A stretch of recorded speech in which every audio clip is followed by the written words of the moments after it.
Hello students, स्वागत है आप सभी का आपके अपने YouTube channel smart study classes पर। तो बच्चों, आप सभी को पता है फिजिक्स में हमारी इंपॉर्टेंट ऑब्जेक्टिव टाइप क्वेश्चन की सीरीज चल रही है और आज मैं आपको चैप्टर नंबर 5 के इंपॉर्टेंट ऑब्जेक्टिव टाइप क्वेश्चंस कराऊंगा। तो वीडियो के साथ लास्ट तक बने रहना, बिल्कुल भी स्किप मत करना। तो कुछ पेशेंस रखते नहीं हो यार, आप सभी कमेंट करने लग जाते हो सब वीडियो क्यों नहीं दे रहे हो यार। गाँव से बिलोंग करता हूँ, यहाँ पर होली है ना, होली वाले दिन नहीं मनाई जाती, उसके बाद भी मनाई जाती है और यहाँ पर डेक डे पे बहुत सारी चीज़ें चलती हैं। तो यही रीज़न था यार कि मैं आपको वीडियो नहीं दे पाया। और खुद सोचो यार, जब पड़ोस में हमारे में डेक डिब्बे चल रहे हैं तो यार कैसे वीडियो शूट हो सकता है। थोड़ा सा आपके पास भी दिमाग होता है यार। अगर आप गांव से बिलोंग करते हो तो आपको पता होगा गांव में होली किस टाइप से मनाई जाती है, ठीक है। तो पेशेंस रखा करो यार, मैं आपको धोखा नहीं देने वाला यार, अब तक नहीं दे तो अब क्या दूंगा। मेरा टारगेट है आप सभी को स्टूडेंट पूरा सिलेबस कराऊंगा। उसके साथ साथ यार आप ये नहीं देखते हो कि हम लोग कितनी सीरीज देते हैं, उससे कोई मैटर नहीं करता। बस आप कमेंट करने लगे तो सर आप तो सिलेबस उस टाइम पे खत्म करने वाले थे यार। उसके साथ साथ सीरीज भी तो देखो कितनी चल रही है। न्यूमेरिकल्स की सीरीज हमने दी, रिएक्शन की सीरीज हमने दी, धमाका सीरीज हमने दी, ऑब्जेक्टिव की सीरीज हमने दी, वेरी सॉर्ट ऑफ क्वेश्चंस की सीरीज हमने दी। तो यार ये भी तो हम ही बनाते हैं। कोर्स खत्म हो जाता अगर ये सीरीज ना चल रही होती कब का, ठीक है। टेंशन मत लो, अच्छे से सब कुछ हो रहा है। ये नहीं कि बोर्ड एग्जाम आपके कल ही होने वाले हैं, अभी बोर्ड एग्जाम को भी लगभग 1 मंथ बचा हुआ है, क्योंकि बोर्ड एग्जाम अब आपके मई में होने वाले हैं। तो अब आपके पास लगभग 1 महीना बचा हुआ है। सिलेबस ही कराऊंगा मैं, टेंशन मत लो। लेकिन ये सीरीज उससे ज्यादा जरूरी है, इतना मैं जानता हूं। सिलेबस खत्म करा दूंगा, उससे स्टूडेंट कुछ ना आए 1% सोच के दो, अगर ना आया वहां से क्वेश्चन तो फिर क्या करोगे। लेकिन यहां से क्वेश्चन जरूर बनेंगे, क्योंकि यहां पर जिस टाइप के क्वेश्चंस बोर्ड में आते हैं उस टाइप के क्वेश्चंस हम लोग इस सीरीज में कराते हैं, चाहे वो वेरी शॉर्ट टाइप हो या फिर ऑब्जेक्टिव टाइप क्वेश्चन की सीरीज हो। तो अब कमेंट ना करके पढ़ाई पे फोकस करो, अच्छे से तैयारी होगी, इतना मैं आप सभी से कह सकता हूं, ठीक है बच्चों। चलिए स्टूडेंट, तो और हाँ, इसकी पीडीएफ इस वीडियो के डिस्क्रिप्शन में या फिर टेलीग्राम चैनल पर या फिर स्मार्ट स्टडी क्लासेस ऐप में कहीं ना कहीं आपको जरूर मिल जाएगी, ठीक है। तो टेलीग्राम चैनल ज्वाइन कर लेना, इस वीडियो के डिस्क्रिप्शन में मैंने लिंक दे रखी है, ठीक है बच्चों। चलिए पहला क्वेश्चन है हमारा क्वेश्चन नंबर 1। तो ज्यादातर कुछ क्वेश्चंस को मैं लिखने की कोशिश भी करूंगा। यहां कह रहा है पृथ्वी के चुंबकीय क्षेत्र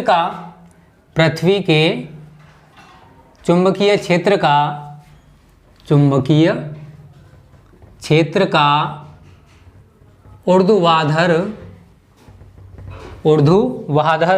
घटक शून्य होता है, घटक शून्य होता है। ऑप्शंस आपको दे रखे हैं बच्चों, चुंबकीय ध्रुवों पर।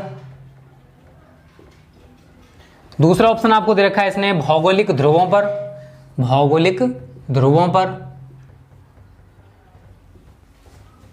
नेक्स्ट ऑप्शन आपको दे रखा बच्चा प्रत्येक स्थान पर। एंड डी ऑप्शन आपको दे रखा है बच्चों चुंबकीय निरक्ष पर। ये हमको ऑप्शंस इसने दे रखे हैं, चुंबकीय निरक्ष पर, ठीक है। तो ये 4 ऑप्शन बच्चों आपको दे रखे हैं। अब इसको सही तरह समझने की कोशिश करना। देखो बच्चों, अगर हम पृथ्वी के चुंबकीय क्षेत्र की बात करें तो पृथ्वी के चुंबकीय क्षेत्र के 2 घटक होते हैं। एक तो आपका होता है क्षैतिज घटक, क्या होता है, क्षैतिज घटक, और एक होता है बच्चों आपका ऊर्ध्वाधर घटक। क्या होता है, ऊर्ध्वाधर घटक। इसको हम लोग H से रिप्रेजेंट करते हैं हॉरिजॉन्टल, इसको V से करते हैं वर्टिकल।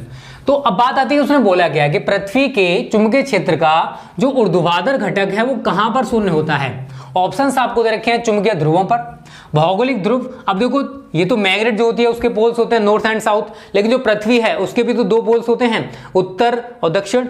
तो ये भौगोलिक ध्रुव वो होंगे। उसके बाद प्रत्येक स्थान पर, उसके बाद है चुंबकीय निरक्ष पर। तो बच्चों याद रखना, this is the right answer. जो पृथ्वी के चुंबकीय क्षेत्र का ऊर्ध्वाधर घटक जो शून्य होता है वो चुंबकीय निरक्ष पर होता है। कहां पर होता है, चुंबकीय निरक्ष पर, ना कि चुंबकीय ध्रुवों पर। चुंबकीय निरक्ष पर जो पृथ्वी के चुंबकीय क्षेत्र का ऊर्ध्वाधर घटक है बच्चा वो 0 होता है, ठीक है ना।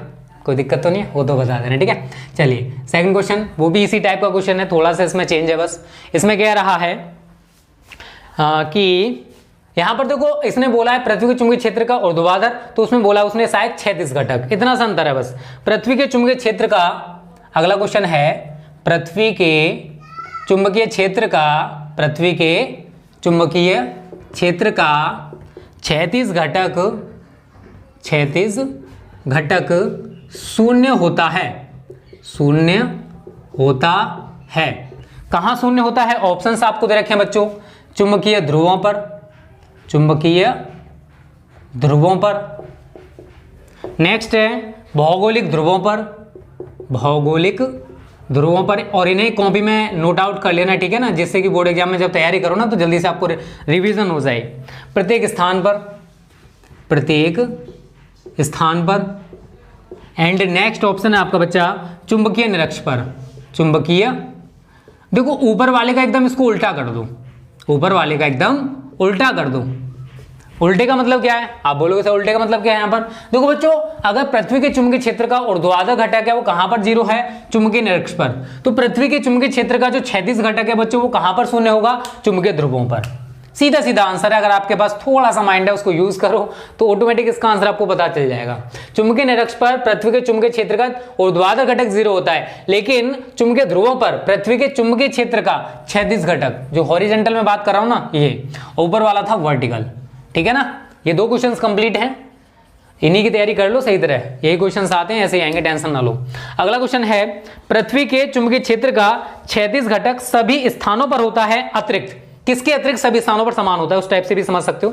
तो यहां पर क्वेश्चन है, पृथ्वी के चुंबकीय क्षेत्र का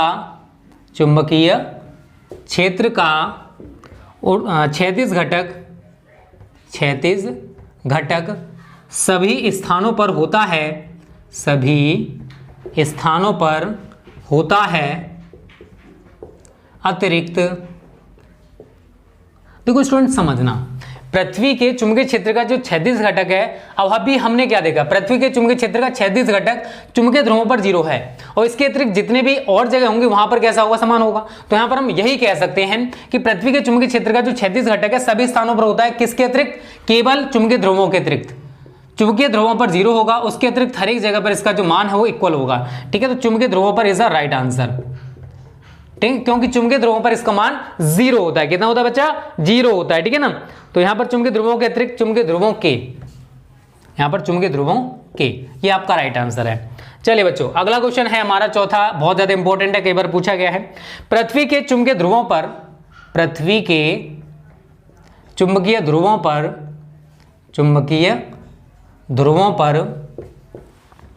नति कोण, इसका एक और नाम होता है नमन कोण। ठीक है ना, नति कोण, ब्रैकेट में आप लिख सकते हो नमन कोण का मान है। नति कोण का मान कितना होता है ये हमको बताना है। शायद इसका आंसर मुझे पता है, ज्यादातर बच्चों को पता होगा, और इसका जो भी राइट आंसर आप मुझे कमेंट करके बताओगे बच्चों। 45 डिग्री, बी ऑप्शन आपको दे रखा है इसने 30 डिग्री, सी ऑप्शन इसने दे रखा है 0, एंड डी ऑप्शन आपको दे रखा है इसने 90 डिग्री। तो इसका जो भी राइट आंसर हो आप मुझे कमेंट करके बताओगे कि सर 4th वाले का आंसर क्या आ रहा है। 4 क्वेश्चंस मैं आपको कंप्लीट करा चुका हूं बच्चों, जल्दी से आप सभी स्क्रीनशॉट ले लीजिए, और उम्मीद करता हूं ये सारे क्वेश्चंस आपको समझ में आ रहे होंगे। समझने की कोशिश करोगे तो सब कुछ बहुत अच्छे से क्लियर करा दूंगा, टेंशन मत लो। ठीक है, मिटा दो। चलिए बच्चों, और 10 से लेके 15 क्वेश्चन हैं जहां से पूछे जा सकते हैं। इनमें से देखो, एक बार अगर सही तरह वीडियो को देख लोगे ना तो सारे क्वेश्चन सभी तैयार हो जाएंगे, आपको रटना भी नहीं पड़ेगा, इतना मैं आप सभी से कह सकता हूं। और मेहनत तो यार करो, क्योंकि 1 मंथ का टाइम बचा हुआ है, आपके बोर्ड एग्जाम डिले होंगे, टेंशन मत लो। 24 अप्रैल से नहीं होने वाले हैं अगर आप यूपी बोर्ड से हो तो। ठीक है, और कितना डिले होंगे ये तो यार स्कीम आपकी जो डेट शीट आएगी उसी को देखने के बाद पता चलेगा, बट फिर भी आप उतनी ही मेहनत करो जितनी आप करते आ रहे थे। ठीक है, और कमेंट थोड़े से ना करके ना फोकस करो पढ़ाई पे, कमेंट करने से लग जाए तो किसी सामने वाले की प्रॉब्लम नहीं समझते हो कभी। अरे यार सिलेबस, आप ये बताओ, देखो हर सब्जेक्ट का सिलेबस कंप्लीट है आपका, फिजिक्स केमिस्ट्री में क्या बचा हुआ? कुछ नहीं बचा हुआ, बस आपको लग रहा है कि बहुत कुछ बचा हुआ, बट अकॉर्डिंग टू मी कुछ नहीं बचा हुआ। ठीक है, क्योंकि हम धमाका सीरीज में जितने भी लॉन्ग क्वेश्चंस वहाँ से बनते हैं वो सारे खत्म करा देंगे। ठीक है, बट उसको भी कराएंगे, टेंशन मत लो। मैंने ये नहीं बोला कि सिलेबस नहीं कराऊंगा। ठीक है, सिलेबस की वीडियोज़ भी मिलेंगी, आज ही मिलेंगी। अगला क्वेश्चन है बच्चों 4 कंप्लीट हो चुके, 5वां इसमें समझ लो, थोड़ा सा बड़ा क्वेश्चन है। किसी स्थान पर पृथ्वी के चुंबकीय क्षेत्र के क्षैतिज तथा ऊर्ध्वाधर घटक बराबर हैं। किसी स्थान पर पृथ्वी के जो चुंबकीय क्षेत्र है उसका क्षैतिज घटक और ऊर्ध्वाधर घटक बराबर हैं, उस स्थान पर नति कोण का मान क्या होगा ये हमसे पूछा है। देखो बच्चा, फॉर्मूला होता है हमारे पास tan थीटा बराबर v/h। ठीक है, इसने बोला h को v के इक्वल कर दो या v को h के इक्वल कर दो, तो मैं h की जगह v लगा दूंगा, तो v/v से v कैंसिल, कितना आ गया 1। अब tan में जो 1 वैल्यू वो किसकी होती है बच्चों? tan थीटा बराबर tan 45 की, शायद सभी को पता होगा। 10 से 10 कैंसिल, थीटा का मान कितना आ गया 45 डिग्री, यही आपका आंसर हो जाएगा।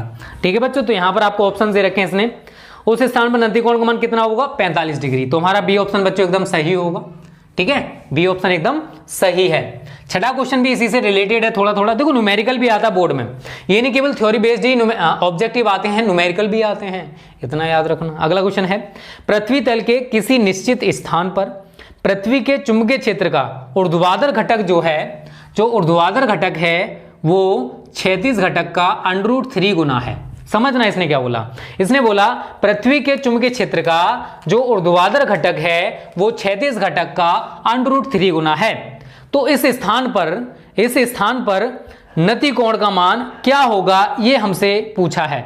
ठीक है बच्चों, अब समझिए यहां पर भी आपसे इसने थीटा ही पूछा है, सूत्र वही लगाएंगे, tan थीटा बराबर v/h, बट हम v की जगह बच्चों ये वैल्यू लगाएंगे, ठीक है, ऊपर वाली, तो h √3/h, तो h से h कैंसिल, कितना आया √3। अब ये बताइए tan में √3 जो वैल्यू बच्चों वो किसकी होती है, यार इंटर में पढ़ रहे हो पता ही होगा, tan 60 की होती है, तो tan थीटा बराबर क्या हो जाएगा tan 60 डिग्री। tan से आप tan को काट दोगे तो थीटा का मान कितना आ गया बच्चा 60 डिग्री। ठीक है ना, तो इस टाइप से आप न्यूमेरिकल्स को भी आसानी से कर सकते हो। 7वां क्वेश्चन मैं इधर कर दे रहा हूं क्योंकि इस पे सभी बचा हुआ। अगला क्वेश्चन है बच्चों, चुंबकीय याम्योत्तर और चुंबकीय, बहुत ही अच्छा क्वेश्चन है, शायद सभी को इसका आंसर पता होगा। चुंबकीय याम्योत्तर और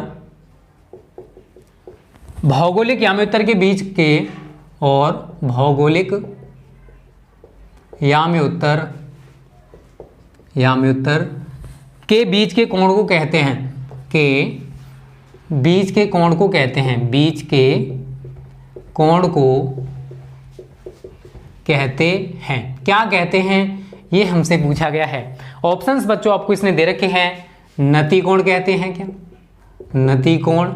अगला ऑप्शन दे रखा है दिक्पात का कोण, दिक्पात का कोण। अगला दे रखा है ध्रुवण कोण। नेक्स्ट दे रखा है क्रांतिक कोण। ये आपको ऑप्शंस इसने बच्चों दे रखे हैं, ठीक है, क्रांतिक कोण। तो देखो आप सभी को मैंने चैप्टर बहुत अच्छे से पढ़ाया था, आपको पता है कि चुंबकीय याम्योत्तर और भौगोलिक याम्योत्तर के बीच बनने वाले न्यून कोण को दिक्पात का कोण कहा जाता है। तो आप सभी को पता है बच्चों इसका आंसर हमारा क्या है, दिक्पात का कोण है। कौन सा ऑप्शन सही होगा, बी ऑप्शन आपका एकदम सही होगा, दिक्पात का कोण। ठीक है, 8वां क्वेश्चन भी बहुत ज्यादा इंपॉर्टेंट है। डोमेन जो है वो किस पदार्थ में बनते हैं, डोमेन किस पदार्थ में बनते हैं, बहुत ज्यादा 2021 में पूछा जा सकता है, किस पदार्थ में बनते हैं। और एक डोमेन में शायद सभी को पता होगा 10⁻17 से 10⁻21 तक परमाणु चुंबक होते हैं। ठीक है, तो डोमेन किस पदार्थ में बनते हैं शायद सभी को पता होगा। डोमेन जो बच्चों वो लौह चुंबकीय पदार्थों में बनते हैं, किस में बनते हैं, लौह चुंबकीय पदार्थों में। शायद सभी को इसका आंसर पता है, मैं जानता हूं, ठीक है होशियार बच्चों। नेक्स्ट क्वेश्चन भी इंपॉर्टेंट है बच्चों, इसमें कह रहा है चुंबकीय प्रवृत्ति का मान, चुंबकीय जो प्रवृत्ति है, चुंबकीय प्रवृत्ति का मान कम, लेकिन मान कम परंतु धनात्मक होता है, परंतु धनात्मक होता है। इसका आंसर मुझे पता है, ज्यादातर बच्चों को पता होगा। तो कुछ चुंबकीय प्रवृत्ति का मान कम होता है लेकिन धनात्मक होता है, वो होता है अनुचुंबकीय पदार्थों के लिए। ठीक है ना, सभी को बच्चों को इसका आंसर पता हो, उम्मीद करता हूं इतना तो पता होना चाहिए। ठीक है, किसके लिए होता है, अनुचुंबकीय पदार्थों के लिए, अनुचुंबकीय पदार्थों के लिए। इंपॉर्टेंट है, पूछा जा सकता है। ठीक है, इसको याद रखना। चुंबकीय प्रवृत्ति का मान कम होता है लेकिन धनात्मक होता है, पॉजिटिव होता है, वो किसके लिए होता है, अनुचुंबकीय पदार्थों के लिए। मैं आपको चुंबकीय व्यवहार के आधार पर पदार्थों को 3 कैटेगराइज मैंने किया था, प्रतिचुंबकीय पदार्थ, अनुचुंबकीय पदार्थ और लौह चुंबकीय पदार्थ। सभी को पता होगा, उम्मीद करता हूं। एंड नेक्स्ट क्वेश्चन बच्चों थोड़ा सा आपेक्षिक चुंबकशीलता से रिलेटेड है, इसको समझना। देखो 3 तरह के पदार्थ होते हैं, क्योंकि तीनों क्वेश्चन अगले इसी से रिलेटेड हैं। प्रतिचुंबकीय पदार्थ, अनुचुंबकीय पदार्थ एंड लौह चुंबकीय पदार्थ। ये 3 तरह के आपके पदार्थ होते हैं, लौह चुंबकीय पदार्थ।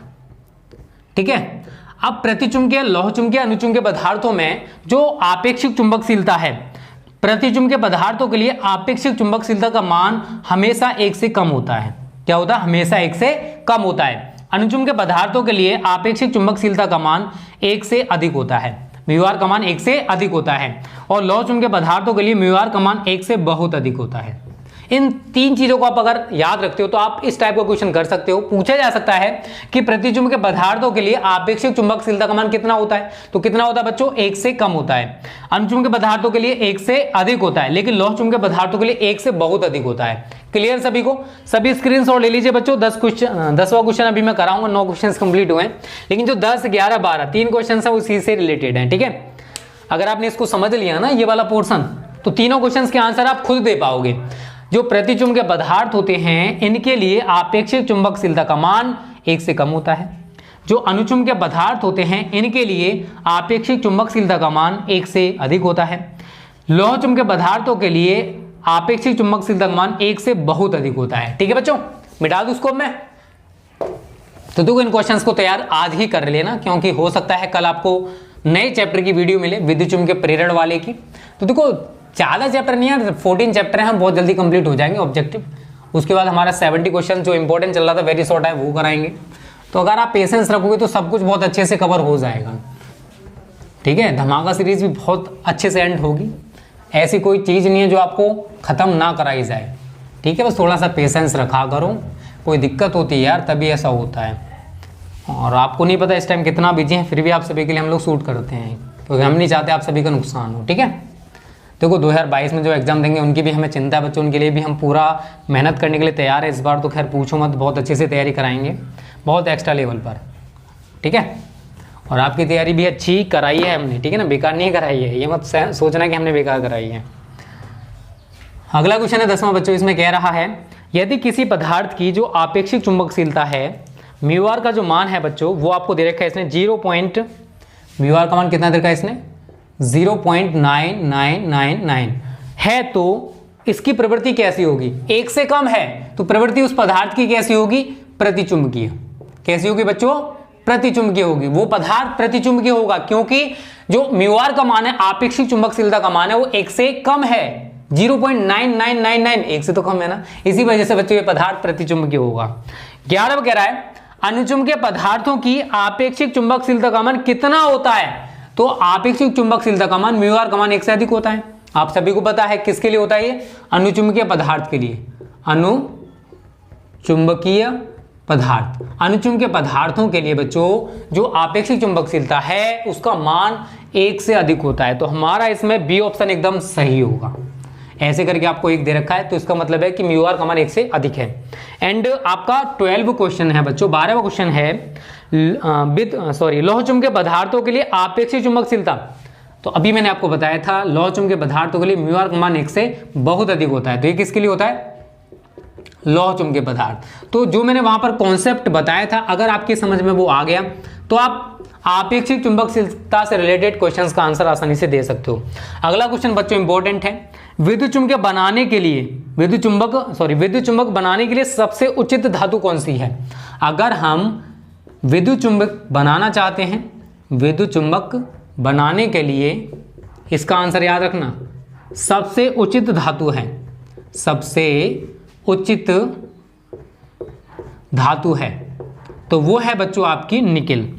ऐसा क्यों होता है? देखो निकिल जो है इसके अंदर निम्न धारणशीलता और निम्न निग्राहिता पाई जाती है।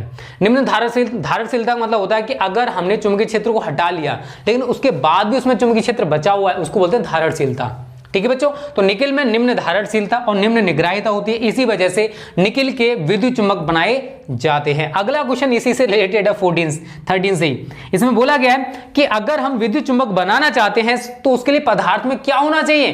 तो अभी मैंने आपको बताया कि अगर हम विद्युत चुंबक बनाना चाहते हैं तो उसके लिए पदार्थ में निम्न धारणशीलता